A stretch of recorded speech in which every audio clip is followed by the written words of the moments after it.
When putting something out into the world, whether it be a website, tech product, or novel, it's important that it has a good title, a name that catches people's attention and gives them a glimpse of your creation. This also applies to the world of superheroes, where loads of characters are created every year and need names that resonate and stick with audiences. But what constitutes a good name for a comic book character? Well, that's what we're going to talk about in this short video, which exists because I've decided to do 2 of these a month. Let's see how long I can keep this up. First, let's talk about a few elements that can make up a good name for a hero or villain. An important aspect of a comic book character's name, in my opinion, is that it should be descriptive. I think that a comic book character's name, at the very least, should describe them in some way. It's pretty basic stuff. A name can be used to describe a character's appearance. A Black Panther is royalty in a sleek Black Panther costume. Scarlet Witch is a sorceress draped in scarlet. Red Skull is a Nazi with a red skull for a head. Detective Chimp is a crime-solving monkey who wears a detective outfit. Beak is a mutant with the face of a bird. Swamp Thing is a swamp thing. Having a comic book character's name that describes their appearance might be too on the nose, but it's nice when a character's name matches their appearance. A comic book character's name can also describe their abilities. Poison Ivy is a plant fiend villain with the power to poison other people. Storm is a mutant with the power to control the weather. The Flash and Quicksilver can run at blazing fast speeds. Multiple Man can create copies of himself. The Chameleon is a master of disguise. Arm Fall Off Boy is a questionable name for a character to have, but at least it describes what the character can do, which is the ability to voluntarily detach his limbs and use them in combat. A character's attitude and personality can also be described through their name.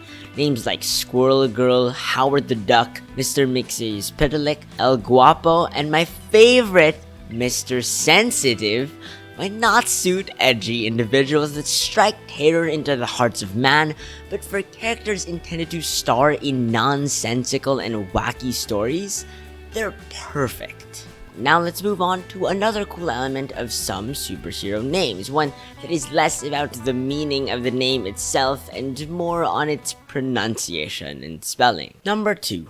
Alliterative. Having a character's name be alliterative adds a certain flair and catchiness to it that otherwise wouldn't be there. Alliteration was used frequently for Marvel characters in the 60s, not simply because it made names sound better to the audiences, but because it made the comic writers and artists have an easier time remembering them. It's why we have Bruce Banner, Reed Richards, Sue Storm, Peter Parker, Stephen Strange, Matt Murdock, and so on. It's a trope in language that has latched onto the world of capes and cowls because of how effective it is. Blue Beetle, Silver Surfer, Fin Fang Foom, Static Shock, Devil Dinosaur, Beast Boy, Doctor Doom, Miracle Man.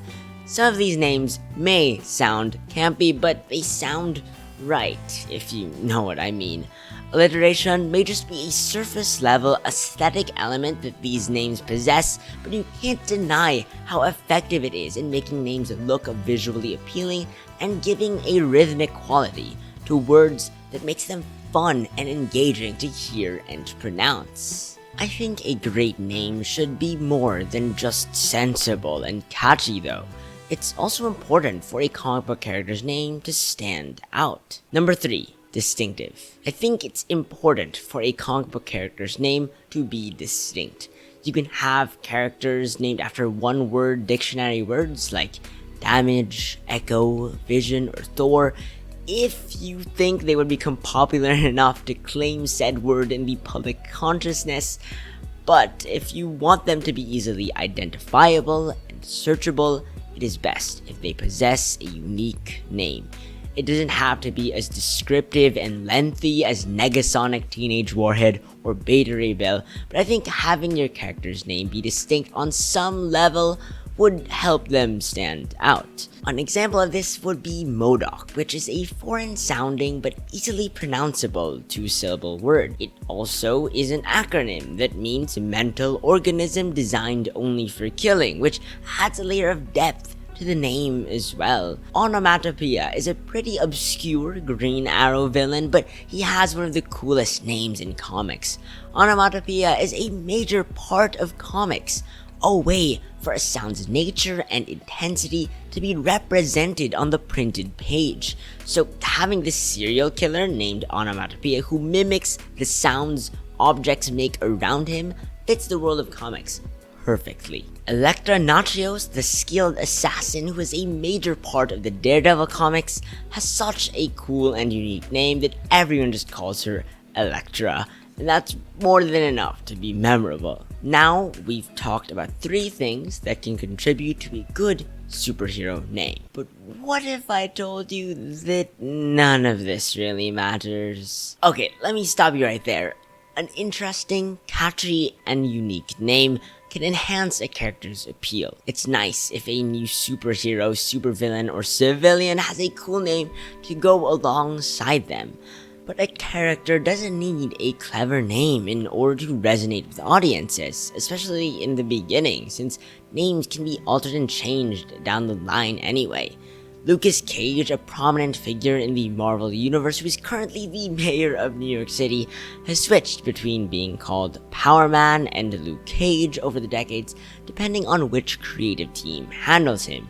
Since the early 90s though, Luke Cage is the name that's used much more, because quite frankly, Power Man is an incredibly generic name that doesn't describe much of the character at all. Sue Storm was initially called Invisible Girl, but because the character matured, getting married, and even having a kid, writer and artist John Byrne decided to change her name. In one arc, he had Psycho Man bring Susan to the brink of insanity and hatred using his powers, which led to her being utterly broken, no longer possessing the innocence and naivety to be called Invisible Girl. That's when she changed her superhero name from Invisible Girl to Invisible Woman. There are way more characters who've changed their names over the years. Jean Grey used to be called Marvel Girl, but that name was dropped later on. The first 3 Robins grew up to have their own distinct identities that came with new names. I'm sure there's more examples of superheroes changing their names that you can bring up in the comments. But even if superheroes keep their old-fashioned, simple, and sometimes stupid names, they can still carve cornerstones in pop culture. Many of the most beloved and popular superheroes don't have especially creative names. Superman, Batman, and Spider-Man all use the simple formula of adding an adjective or noun to the word man. And yet, they are the top 3 most iconic superheroes of all time. When you think about it, Iron Man is an incredibly odd name for a superhero, but because countless amazing stories have been told through him, especially in the MCU, no one thinks about how weird of a name Iron Man actually is. It kind of sounds cool even. The point I'm trying to make here is that while it's nice for comic book characters to have amazing names like Ghost Rider, Winter Soldier, Starfire, or Daredevil, a clever name is not an essential aspect for a fictional character to take off. What matters most is the work that goes into making the actual character interesting. What are the habits and quirks that estrange them from society or win the hearts of everyone around them? Are they supposed to be someone we look up to or someone we can relate to with? What was their childhood like and how did it shape the way they view the world and those around them? These are the more important questions to consider when creating a character, rather than coming up with a name to suit them. A clever name can enhance an already compelling character, but it can't redeem a dull or uninteresting one. What makes people gravitate toward a character in the long run are the quality of the stories that they're featured in and all the details that go into who they are. It's so easy to hyperfixate on the little exterior details when creating our precious pieces of art, because they are still somewhat important at the end of the day. But names, titles, posters, and logos can only go so far. What truly matters is the quality of your creation itself. So don't fret too much about what to name your creative project. Instead, dive deep into the trenches of the actual creative process. Drown yourself in the arduous but fulfilling work that is making art. And maybe one day one of your creations will float to the surface for everyone to see and appreciate, even if it might not have the most suiting name. My name is Joshua C., and I will see you in the next one.